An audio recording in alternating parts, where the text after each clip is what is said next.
Chers compatriotes, chers compagnons de résistants, vous avez bien aimé ma première émission de causerie. Je vais essayer d'être à la hauteur pour la seconde. J'ai changé de cadre parce que je suis monté à Paris, notamment pour le salon de l'agriculture, et les amis ont bien voulu me prêter cette merveilleuse salle de studio. Je remercie d'abord des échos très positifs et nombreux que vous avez bien voulu me faire parvenir après la première. Ça m'a touché et quelque part encouragé.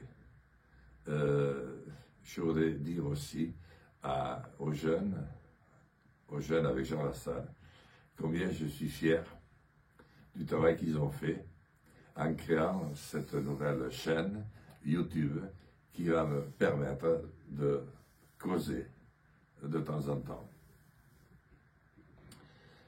J'ai beaucoup aimé aussi les idées et propositions que vous m'avez suggérées.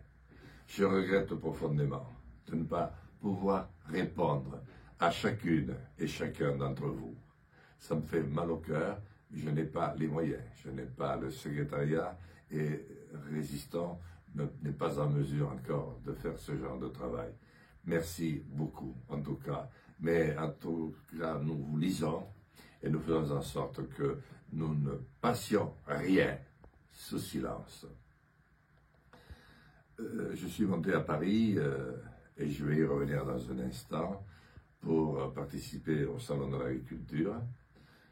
J'y étais déjà aujourd'hui un peu en mission de reconnaissance ce mardi et j'y reviendrai jeudi. Je donnerai les indications dans un instant. Puis vendredi et samedi, nous aurons les rencontres de résistants.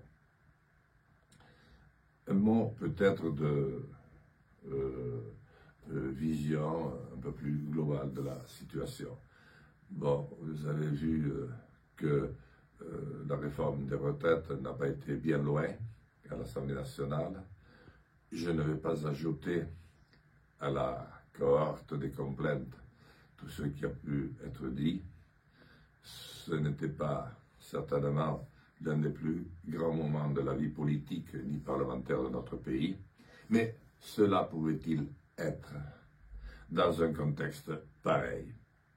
Comment poser une question aussi mal, d'une manière aussi inaudible, aussi bien pour ceux qui sont partis à la retraite, ceux qui sont sur le point d'y partir, ceux qui partiront un jour, et les jeunes qui n'ont pas encore leur première cotisation, que ce qui a été fait.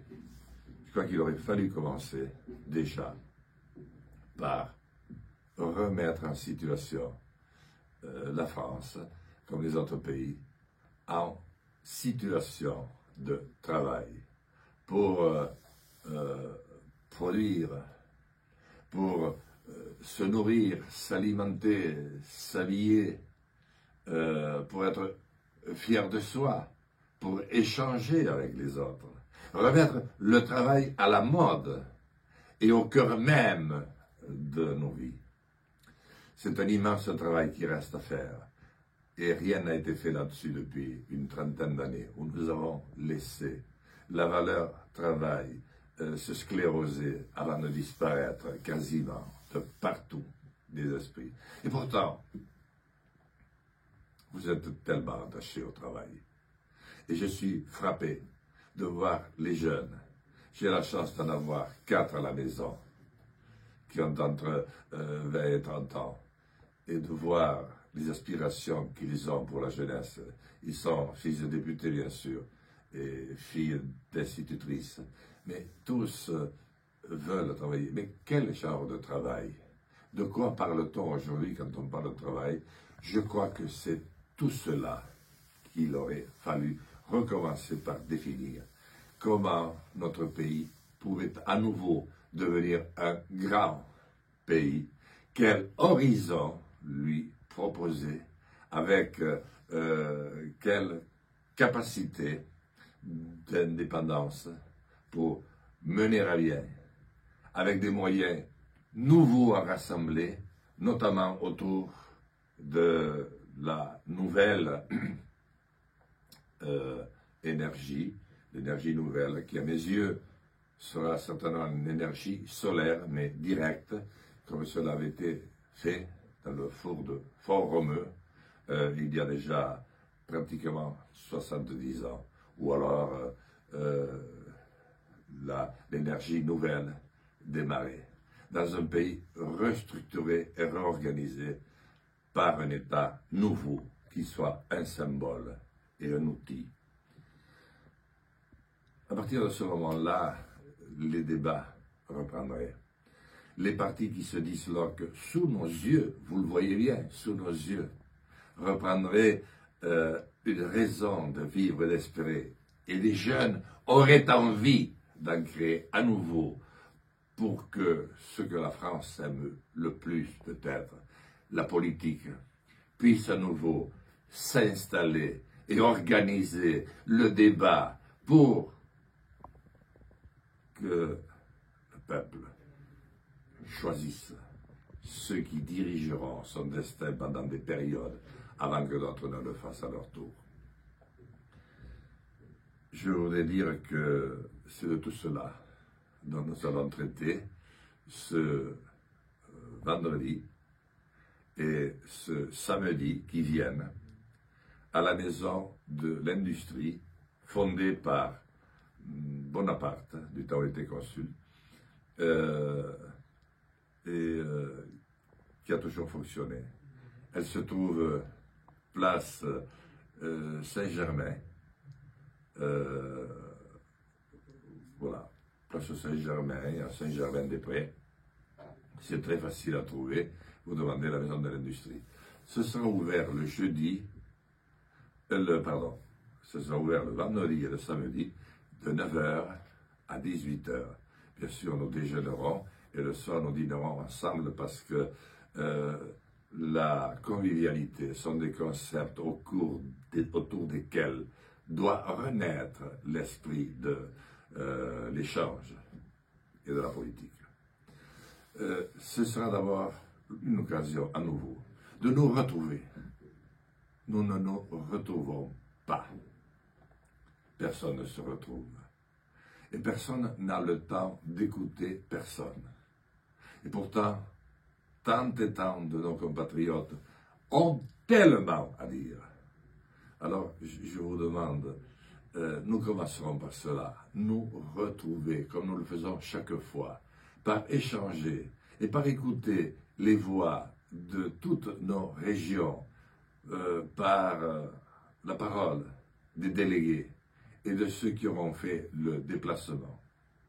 Ensuite, nous consacrons une séquence à ceux qui ont connu des expériences de vie un peu hors du commun, auxquelles l'enfance ou l'adolescence ne les prédisposait pas forcément.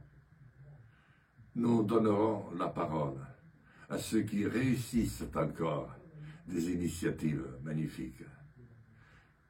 Et puis nous ouvrirons le débat sur la manière de refaire de la politique. Comment reprendre en main ce si lointain fardeau qui nous fut légué par tant et tant de nos devanciers, et je vais bien au-delà des Grecs.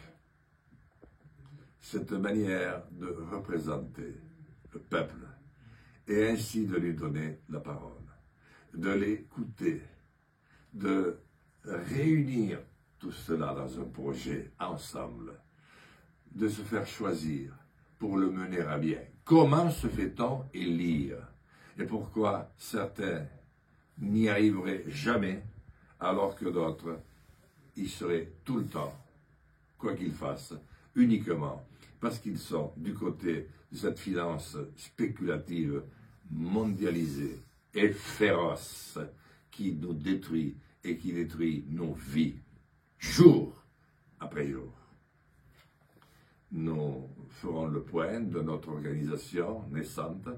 Je suis très reconnaissant au mouvement résistant de m'avoir permis de me présenter 2 fois aux élections présidentielles, nous verrons le calendrier et les échéances à venir pour regarder ensemble qui pourrait être candidat.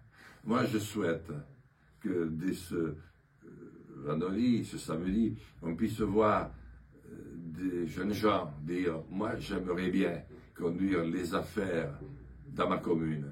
Quoi de plus beau que de devenir maire au moment où on essaye de les étouffer, précisément.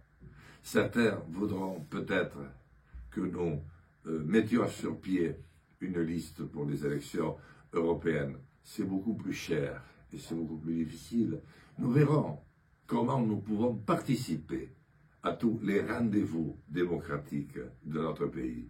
Et ce qu'il faut retrouver, le niveau de compréhension, de temps et d'empathie pour se faire élire et reconnaître, et quelque part, fonder à nouveau un exemple que l'on a envie de suivre. Chers compatriotes, chers compagnons, je compte sur vous. Je sais que depuis le Covid, plus rien n'est facile. Les déplacements sont chers. On hésite à prendre la route. Eh bien, rejoignez-nous. Venez. Si ça vous plaît, nous continuerons ensemble. Et si ça ne vous plaît pas, vous serez totalement libre de vaquer à d'autres occupations. Mais nous avons un travail impérieux à mener. C'est de redonner un sens à nos vies, un espoir nouveau, un futur, enfin, aux jeunes. Bref, de redresser ce grand et beau pays qui est le nôtre, la France. La France relevée, c'est le monde qui s'élèvera de nouveau, parce qu'il remontera en civilisation, comme cela se fit tant de fois par le passé. Mes chers compatriotes, mes chers compagnons de route, du fond du cœur, merci.